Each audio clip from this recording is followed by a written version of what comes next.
नमस्कार, पेट shelter foundation Beed. आज BSNL office या ठिकाणाहून आम्हाला कॉल आला.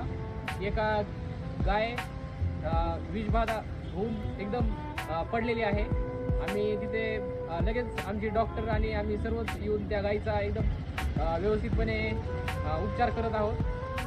बीड शहरात कुठेही काय आढळलं तर आमच्याशी संपर्क साधा आणि मुक्या प्राण्यांना कृपया करून त्रास देऊ नका, ही आमची वारंवार विनंती आहे. आणि कुठे काही कोणताही डॉग आणि गाय किंवा कोणताही प्राणी असणार तर काही जखमी असेल तर आमच्याशी संपर्क साधा. आम्ही तिथे तात्काळ येऊ आणि त्याला व्यवस्थितपणे ट्रीटमेंट करू. धन्यवाद. आपण पाहू शकताय ही गाय कशी पडलेली आहे. चालू